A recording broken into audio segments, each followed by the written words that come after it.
Herkese merhabalar, kanalıma hoş geldiniz. Bu videoda sizlere vitamin deposu ve son derece kolay bir ekmek tarifi vereceğim. Sözü uzatmadan tarife başlıyorum. Tencereye 320 gram bal kabağını koydum ve üzerine 400 mililitre yani 2 su bardağı su ekliyorum. Ve yaklaşık yarım saat kadar haşlamaya bıraktım. Bal kabakları güzelce haşlandı.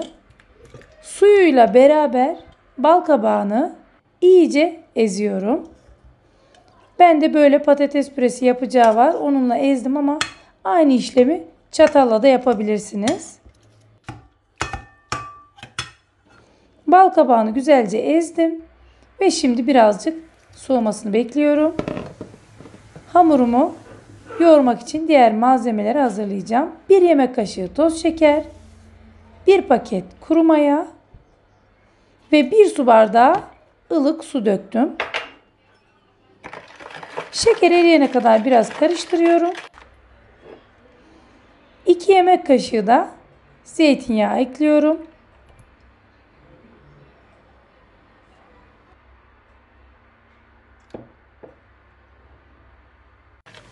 Zeytinyağını da ekledim. Tekrar karıştırıyorum. Ve şimdi biraz ılıyan bal kabağını da ekledim. Güzelce karıştırıyorum.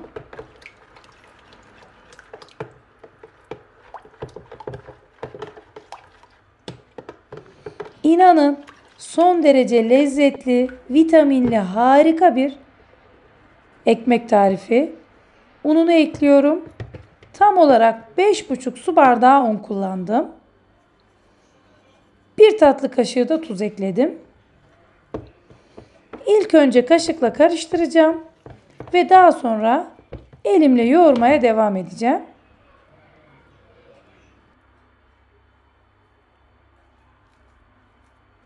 Tam da bal kabağı zamanı iken bu ekmek tarifini mutlaka deneyin. Çok lezzetli. Ayrıca ekmeğin dokusu, her şeyi mükemmel oldu. Ununuzu kontrollü ekleyin. Ben böyle 2-3 parça halinde ekliyorum.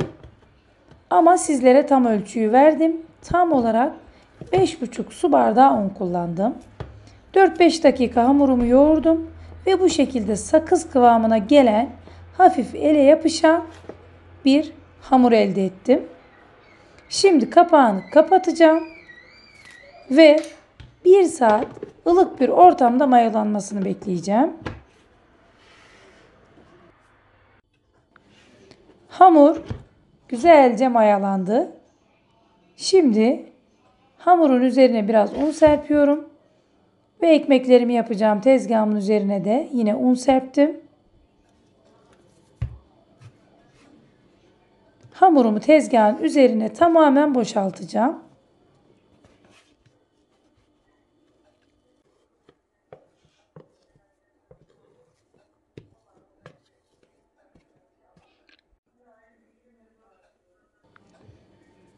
Hamurun üzerine tekrar biraz un serpiyorum. Elime yapışmaması için. Ve kenarlarından hamuru toparlıyorum.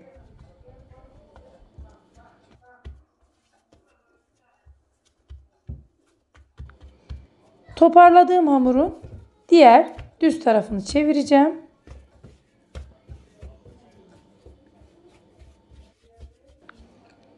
Hamurumu tam olarak 6 eşit parçaya bölüyorum. Siz isterseniz daha fazla 9'a da bölebilirsiniz. Küçük bir hatırlatma yapmak istiyorum. Lütfen videolarımı beğeniyorsanız ve yeni videolardan haberdar olmak istiyorsanız kanalıma abone olmayı unutmayın. Ekmeği hazırlamaya başlıyorum. Bu şekilde bir parçayı aldım. Elimle çok hafif hamuru böyle yayıyorum.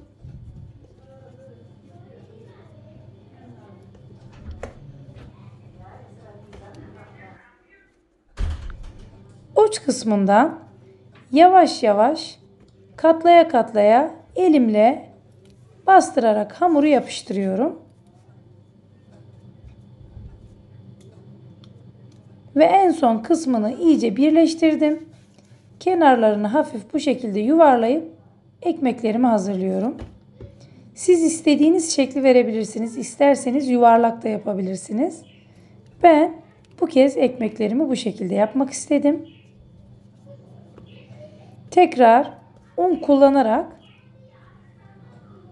ikinciyi de gösteriyorum.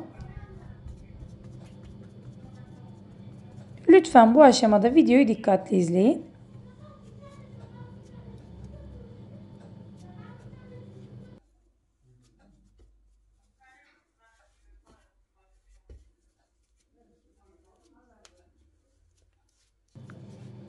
Ve yine ekmeğim hazır. Ekmeklerin tamamını hazırladıktan sonra tepsi mayası için üzerlerini kapattım ve 20 dakika bekledim. 20 dakikanın ardından üzerini keskin bir bıçak ya da jilet yardımıyla böyle yandan derince kesiyorum.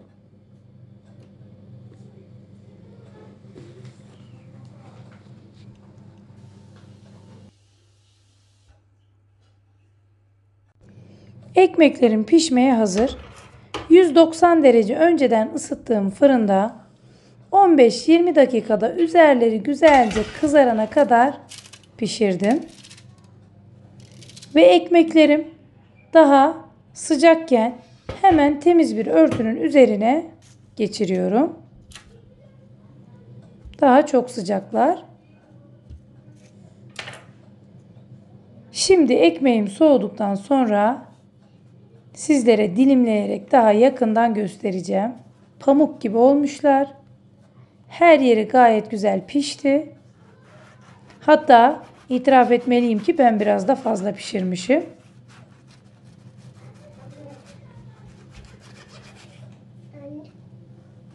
Tekrar ikinciyi de dilimliyorum ve sizlere daha yakından göstereceğim. İşte mükemmel sonuç. Ekmeğin hem rengi hem lezzeti, her şeyi harika olmuş. Sizler de mutlaka deneyin. Lezzetine bakın ve bana yorumlarınızı yazın. Yine güzel bir videonun sonuna geldik. Videoyu izlediğiniz için çok teşekkür ederim. Sizlerle yeni videoda buluşmak dileğiyle. Hoşça kalın, afiyetle kalın. Videoyu beğenip paylaşmayı unutmayın.